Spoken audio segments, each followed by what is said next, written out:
Olá, observadores, bem-vindos a mais um episódio do Observa Aí, o podcast semanal do Observatório Nacional de Segurança Viária. Eu sou Rodrigo Ribeiro, Head de Comunicação e Marketing aqui do Observatório. Eu sou Pedro Borges, Head de Mobilidade Segura do Observatório.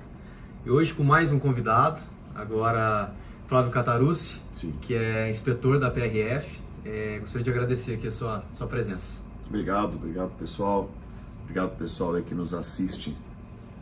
E o motivo, do Flávio estar aqui, estamos às vésperas aí de um feriado nacional, um dos feriados que mais movimenta, imagino eu, as estradas do país, Nossa Senhora Aparecida. E o observatório está aqui às margens da Via Dutra, então a gente já tinha até falado isso aqui em off, A gente vê muita coisa no dia a dia aqui, trafegando pela Dutra. E o Flávio está aqui hoje para falar um pouco, principalmente dessa atuação da PRF, nesses feriados nacionais, como que funciona a organização da PRF. Mas antes disso, eu queria que o Flávio se apresentasse, contasse para a gente um pouco aí como que começou a sua história na PRF, desde quando você está na PRF, o que você faz na PRF? Bom, tudo começou quando meu pai conheceu minha mãe, lá no interior de São Paulo. Bem assim.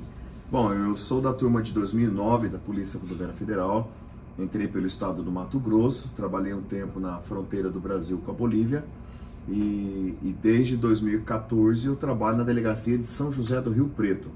Eu era policial militar no estado de São Paulo, trabalhei 10 anos na capital e depois eu fui aprovado no concurso da PRF e entrei pelo Mato Grosso.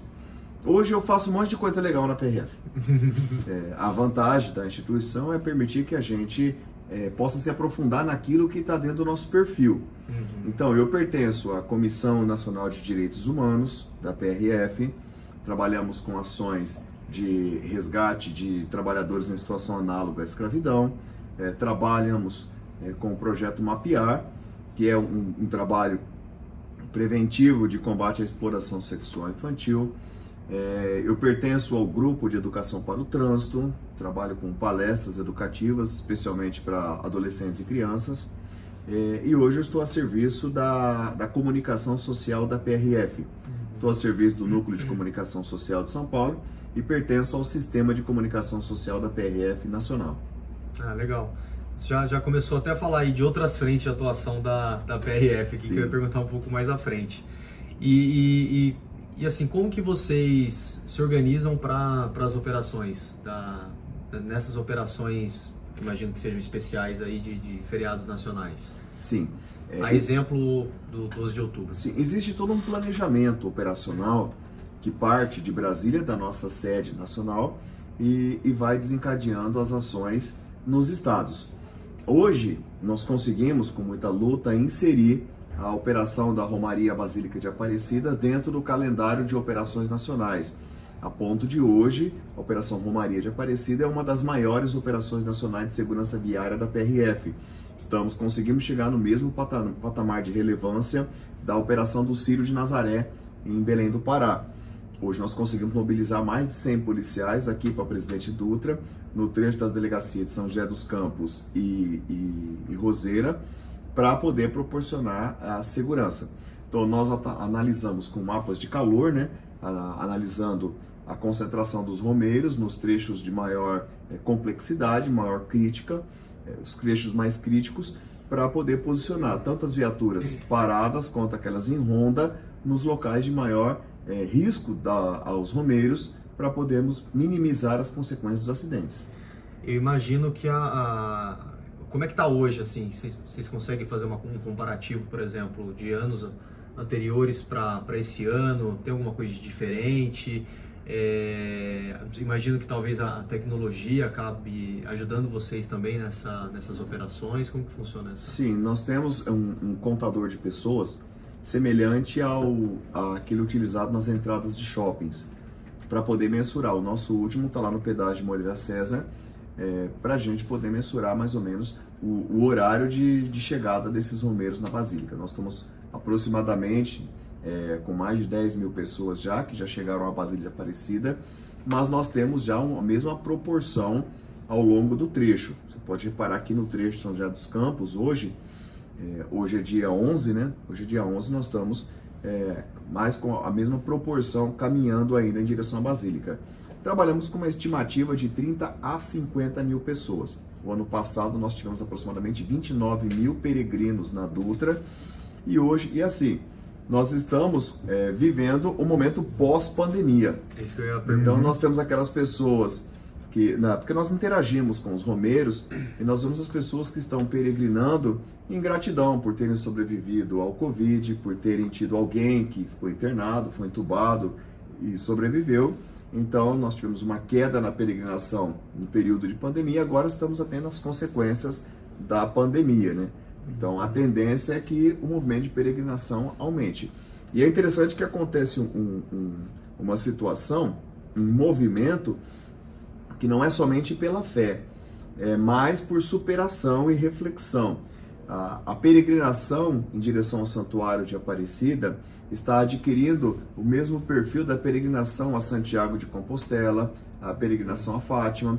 Muitas pessoas que têm, sim, motivos para agradecer, mas aquelas pessoas que fazem a peregrinação para reflexão, para superação, para fazer toda essa caminhada, tira alguns dias do seu ano para poder refletir, para poder se superar. Então esse é um perfil de uma parte interessante da quantidade de romeiros. Uhum.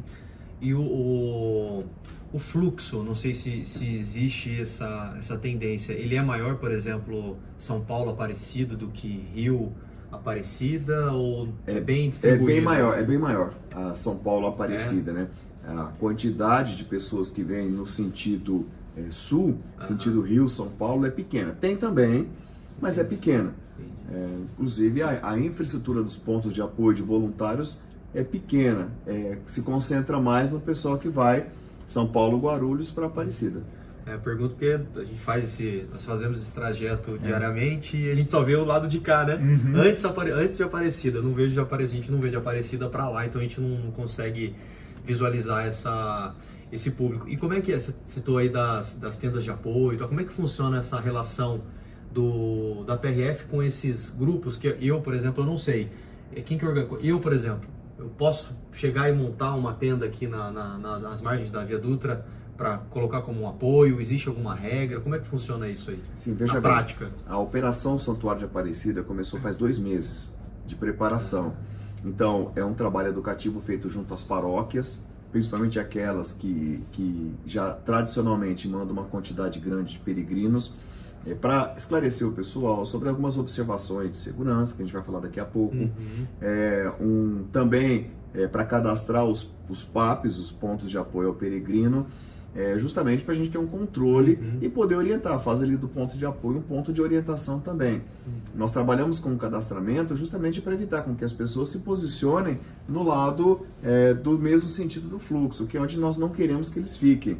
A orientação, conforme o Código de Trânsito Brasileiro, é que as pessoas, o pedestre, caminhem sempre no sentido contrário ao fluxo, para que ele possa ver o movimento. Só que é complicado conscientizar as pessoas, porque se ele está no sentido contrário ao movimento, o vento está empurrando ele para trás. Então a caminhada se torna mais difícil. Então as pessoas elas querem caminhar sempre no mesmo sentido e o ponto de apoio quer acompanhar. Porque tem pontos de apoio pessoais, de famílias ali daquele grupo de peregrino que estão ali para dar um apoio, não é um apoio geral. Então, só que a partir do quilômetro 99, ali no trevo de Pindamonhangaba, já é um trecho de maior risco até a chegada da Basílica. Então, assim, de lá para cá nós estamos orientando. Só que a partir do 99, os pontos de apoio eles são proibidos de se instalarem na faixa de domínio no sentido São Paulo-Rio. Porque lá o peregrino corre realmente risco de vida se caminhar de costas para a rodovia. Por isso que nós estamos colocando e orientando e autuando os veículos que pararem no sentido que nós não queremos que fiquem. Então todos os pontos de apoio estão sendo deslocados para a pista Rio-São Paulo. Nossa, essa observação aí do sentido de caminhada é muito boa. Muito boa, porque o que a gente mais vê é, de fato, o pessoal indo no sentido dos carros, né? Sim. Nós tivemos 6 atropelamentos até agora. Eu queria uma comentar vítima sobre fatal. Isso. E todos eles estavam caminhando de costas para a rodovia. E a maioria à noite. Então, eu queria comentar que eu acho que na semana a gente viu 2 notícias sobre atropelamentos aqui em São José dos Campos. Aí eu queria aproveitar vir falando sobre a situação e perguntar para você sobre dicas que você pode dar tanto aos someiros que estão fazendo essa rota e para os motoristas também dos veículos. Quais dicas de segurança eles podem seguir para evitar essas situações de atropelamento? A primeira coisa, nós vemos muitas pessoas que vêm na fé e na coragem. Assim, são pessoas que têm uma vida sedentária e resolvem, vou pagar uma promessa, vou fazer a romaria. Para quem vem de São Paulo para cá, são mais de 170 quilômetros de caminhada. Então as pessoas elas não programam um ponto de onde vão dormir, onde vão pernoitar. Elas acabam se cansando por conta do sol e querem caminhar à noite, onde o risco é maior. Não planejam o uso de roupas claras, vêm com roupas... A gente vê muitas pessoas com roupa de academia, roupa escura de academia, por ser mais confortável. Então as pessoas não se programam e acabam tendo problemas de saúde. Passam mal, tem queda de pressão, tem contusões, luxações e acaba a caminhada sendo mais penosa. Essas pessoas caminhando lentamente, não têm agilidade para se esquivar de um veículo, acabam sendo vítimas fáceis de atropelamentos. Então a primeira coisa, vai caminhar, vai pagar a promessa, vai fazer a tua superação, se prepare.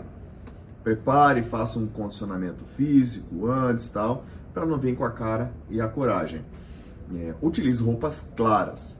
O princípio básico da segurança no trânsito é a previsibilidade.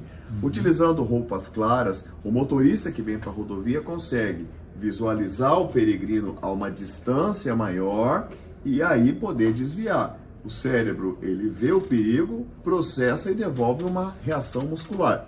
Então, se a pessoa está com roupas escuras, o motorista vai vir em cima da hora.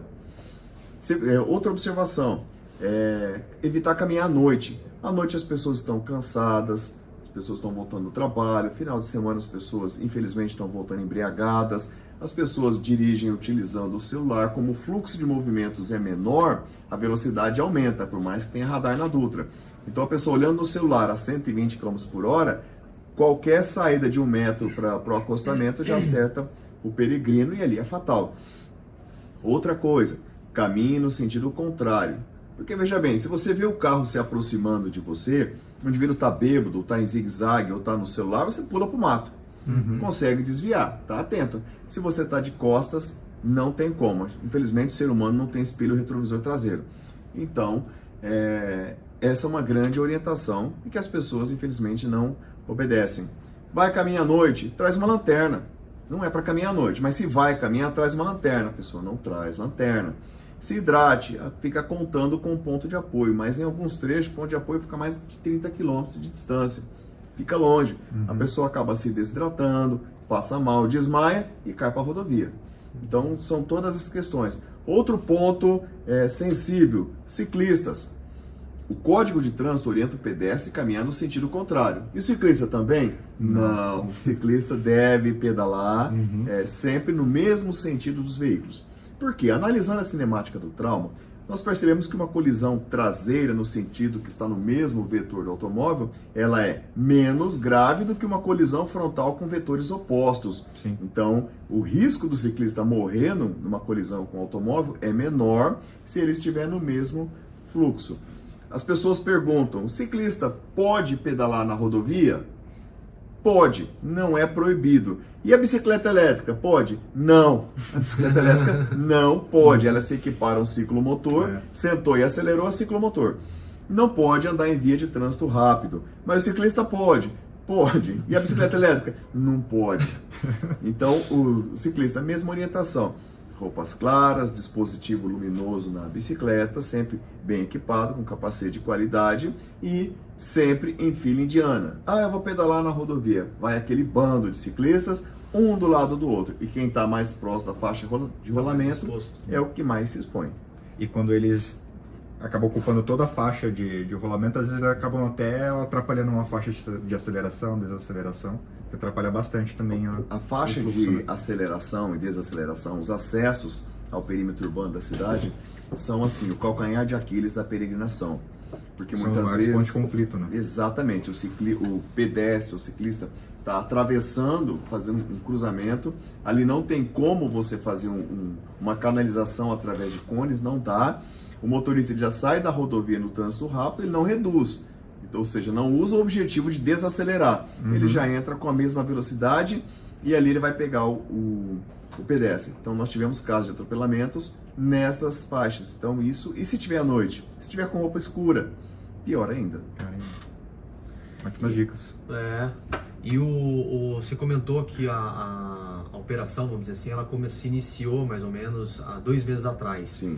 E ela vai até quando? Porque eu imagino que tenham pessoas que ainda, às vezes, esperam, né, passar o feriado para poder fazer a peregrinação, visitar a Aparecida. Ela, de fato, isso acontece? Sim. E se sim, até quando vocês consideram o término ali da operação? Sim. Oficialmente, nós colocamos viaturas no trecho, porque esse planejamento começou há 2 meses. Mas nós colocamos viatura no trecho a partir do dia 5 de outubro. E a nossa operação vai até o feriado de finados, 2 de novembro. Nesse período ainda temos peregrinos. É interessante que o feriado seguinte sempre traz mais movimento para Aparecida do que o feriado 12 de outubro. Ah, é? Porque as pessoas pensam assim, nossa, no 12 de outubro vai estar lotado e eu não vou no próximo. Aí todo mundo pensa isso. Aí todo mundo pensa isso. E aí, Entendi. então por isso que exige da PRF uma atuação mais prolongada. Não dá para simplesmente abandonar a Operação Basílica depois do 12 de outubro. E aí agrava que nós temos um feriado prolongado. O 12 de outubro vai cair no dia, na quinta-feira. Então nós temos quinta, sexta, sábado e domingo com fluxo intenso de pedestres, ciclistas, automóveis e ônibus com direção à Basílica. E aí, você comentou que a operação agora, ela já está se equiparando ao Círio de Nazaré. Auxílio de Nazaré. O Círio é a maior operação da PRF ou não? Nessas rotas da fé, o Círio é a maior. Veja bem, ao longo do tempo, os órgãos governamentais, eles ignoraram a Operação Romaria de Aparecida justamente para não apoiar, para não incentivar. Se eu fizer alguma coisa, as pessoas vão se sentir seguras e vão querer ir. Mas esse tipo de postura mostrou-se ineficiente. Por quê? Porque as pessoas não vão parar. Desde quando eu era criança, desde quando meu pai era criança, sempre temos histórias de pessoas que vão pagar promessa, para ter até moda de viola, da época do Tião Carreiro, das pessoas que vão para Aparecida para pagar promessa. Então sempre teve e sempre vai ter. Os órgãos governamentais tentam estimular as pessoas a buscar outros caminhos, a Rota da Fé, o Caminho da Luz e tal, mas as pessoas vão pela Dutra, porque elas pensam, olha, se eu estou lá eu tenho mais apoio, se eu passar mal tem alguém para me socorrer, não vou ser assaltado, que às vezes acaba não sendo eficiente isso aí, porque sempre tem assalto, e na Dutra ele corre mais perigo, mais riscos. Então, de uns 3 anos para cá, é que realmente começaram a encarar a realidade da Romaria de Aparecida.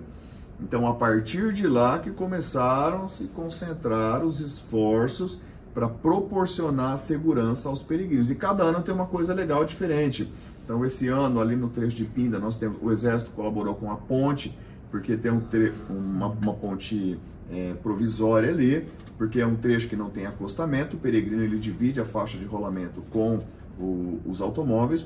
Então, com essa ponte provisória, o peregrino sai da faixa de rolamento e vai para a faixa de domínio e passa por aquela ponte. Então, cada ano, assim, nós temos mais parceiros, nós temos mais infraestrutura.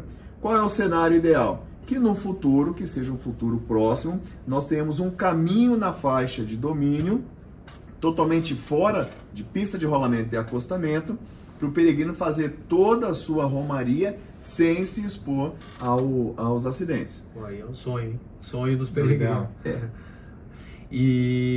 Legal. Legal. E a nível de operação, você já falou que mais relacionado à religiosidade, o Círio Sim. ainda é o maior e tudo mais. E a nível geral, assim, de feriado nacional, o que demanda mais da PRF? É Ano Novo? É Carnaval?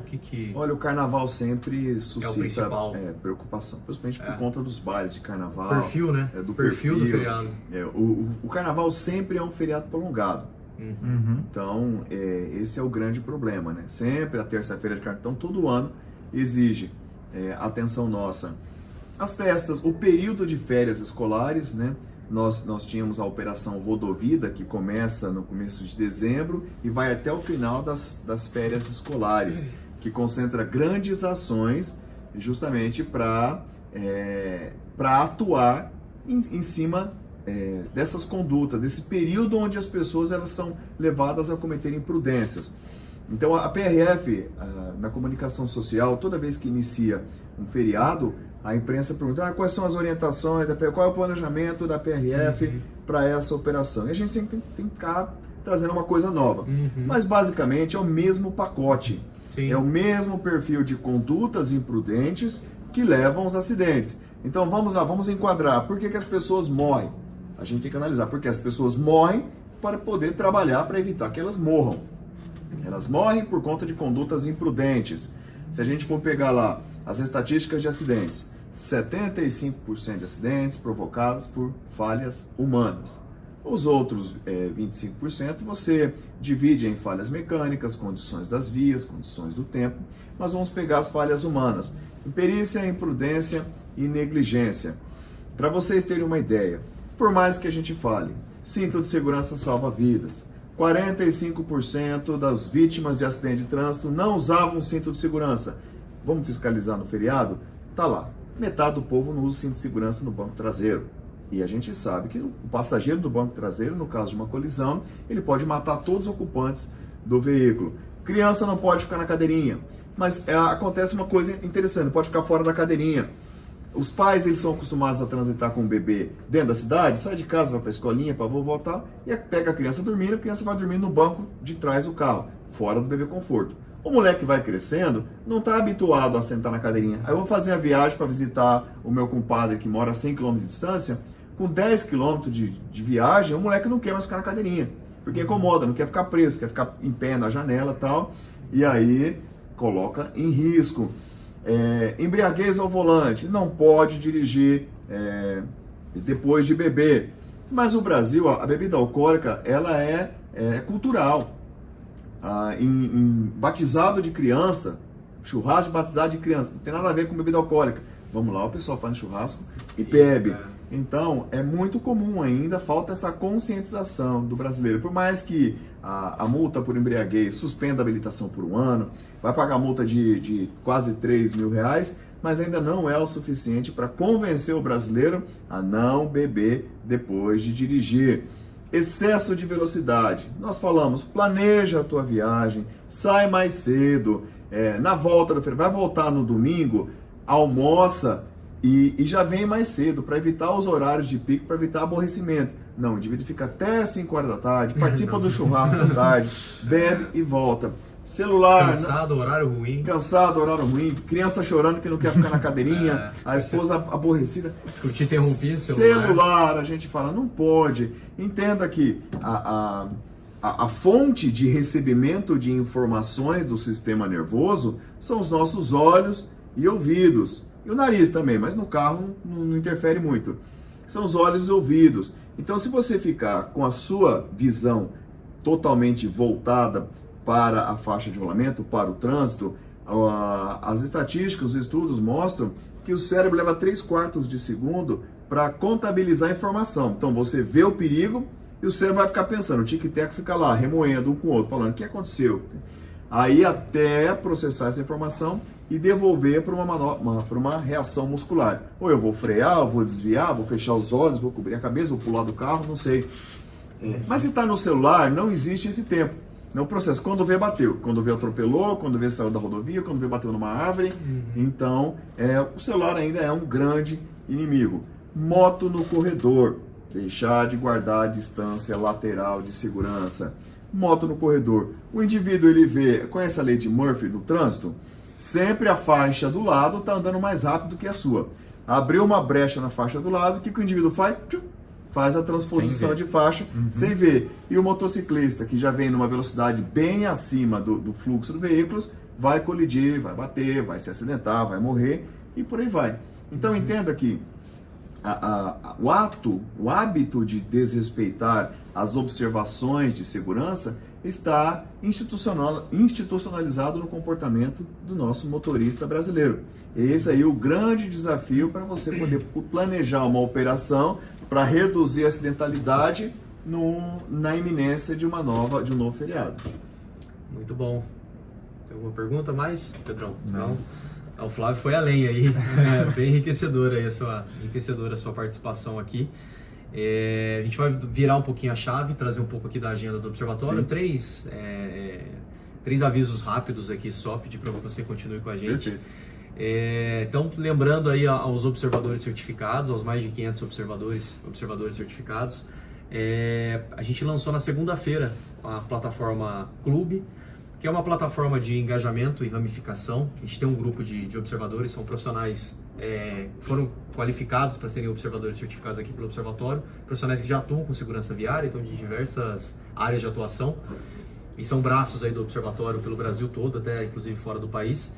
E a gente lançou segunda-feira essa plataforma. Então, acessem o site do Observatório, acessem o site da plataforma, então é clube, clube.com/observo, é o nome dessa plataforma. Então entrem, se cadastrem e acessem o site do Observatório também, a gente tem algumas informações lá. Trazendo um pouco aqui do Laço Amarelo, para você que já conhece, repasse essa informação. Para você que ainda não conhece, o Laço Amarelo nada mais é do que o Maio Amarelo o ano todo, para nós aqui do Observatório. Então, no programa Laço Amarelo, a gente distribui, a gente produz materiais didáticos, então posts para rede social, textos para releases para imprensa, um vídeo também, mini podcasts, onde a gente distribui todos os meses para esses parceiros. Então, os parceiros aí, prefeituras, entidades que aderem ao programa Laço Amarelo, eles recebem todos os meses esses materiais. Então, você que ainda não conhece o programa Laço Amarelo, acesse também o nosso site, onsv.org.br/laço amarelo, laco amarelo, e conheçam mais sobre o programa. E de último aqui, para quem acompanhou até, inclusive o pessoal da iFood, que é mantenedor social do Observatório, eles estiveram aqui, participaram com a gente de um episódio aqui do podcast, há umas 2-3 semanas atrás, e nesse episódio a gente falou sobre o iFood Chega Junto, que é um projeto do iFood. Eles pegaram projetos sociais dos próprios motociclistas. O que acontece? Os motociclistas acabavam pedindo para eles apoio em alguns projetos. Tem vários motociclistas aí com projetos aí, né, atuando nas suas comunidades e tal. Então eles criaram esse projeto, a iFood Chega Junto, receberam é um aporte que eles vão distribuir R$1 milhão para 25, se eu não me engano, projetos. Então eles receberam lá mais de 400 propostas de projetos dos próximos motociclistas, e o Observatório foi um dos membros ali dessa comissão, dessa mesa examinadora desses projetos. Então a gente também agradece já a participação, agradece ao iFood por essa oportunidade de ter participado. Se eu não me engano, desses 400 se transformaram ali em 20, 25, e mais de 60% ligados à segurança viária. Sim. A área de segurança, né? Tinham vários, né? Saúde, bem-estar, segurança, e mais de 60% dos projetos escolhidos foram da área de segurança, e eles acabaram de anunciar aí os escolhidos. Então, em breve também teremos aí no nosso site, mas já está no site do iFood Chega Junto, tá? Então fica esses avisos aí. Na próxima semana espero que o Paulo Guimarães esteja de volta. Depois de um mês fora. A gente começou esse podcast esse ano, semanal, então a gente está hoje no 26º episódio. Como a gente estava conversando em off aqui, o Paulo sempre participa aqui com a gente. Esteve fora nos últimos episódios, mas no último mês, a partir da semana que vem, o Paulo está de volta. E a gente tem um quadro aqui já nos finalmente aqui do episódio, que é a dica e curiosidade da semana. A dica é sempre trazida pelo Pedro, dica de segurança viária, mas ele já terceirizou. Tiveram várias dicas. Vamos picotar isso aí, vamos usar as dicas do Flávio em vários episódios. E a curiosidade da semana, que sempre o Paulo que traz, e eu trouxe no último episódio, para a gente não perder aqui cumprir a nossa pauta aqui do podcast. E para hoje, uma curiosidade bem rápida, e se eu disser alguma bobagem aqui, o Flávio me corrige, mas quando foi criada a PRF. Então, a PRF, ela foi, como curiosidade, ela foi criada em 1928. Sim. Chamava Polícia das Estradas, né? E aí, em 1945, ela recebeu o nome de Polícia Rodoviária Federal. Sim. E com a Constituição, em 88, ela foi institucionalizada de fato, passou a integrar o Sistema Nacional de Segurança Pública, e aí começou a atuar também, além da segurança viária, com a parte mais ostensiva ali, né? Sim. Do crime, não é isso? O nosso leque de atribuições ele é bem amplo, né? Então, não se resume somente a trânsito, né? Fiscalização de trânsito. Então, sendo polícia, nós atuamos nas mais diferentes formas de crime que utilizam as rodovias federais como o seu palco de acontecimento. Então, nós trabalhamos no combate ao tráfico de drogas, tráfico de armas, tráfico de seres humanos, que hoje é o crime mais rentável no mundo. Talvez seja uma curiosidade que o pessoal não sabia, né?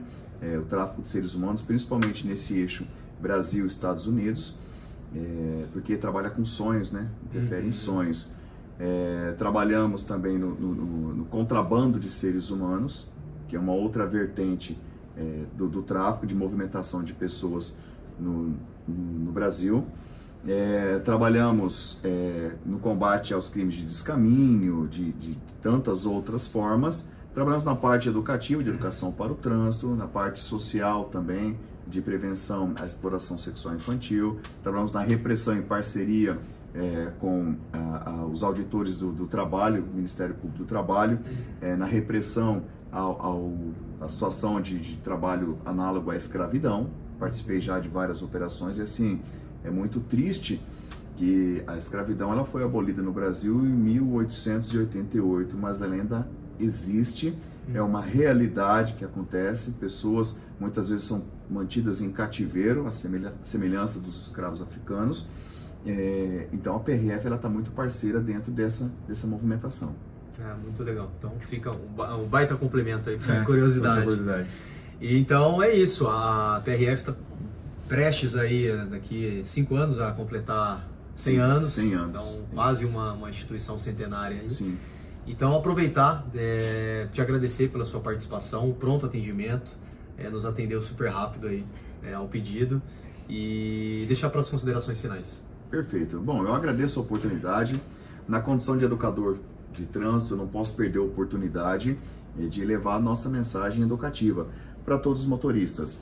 A responsabilidade na segurança do trânsito depende de todos, de motoristas, de passageiros e de pedestres. O maior interessado em manter-se vivo no trânsito é você.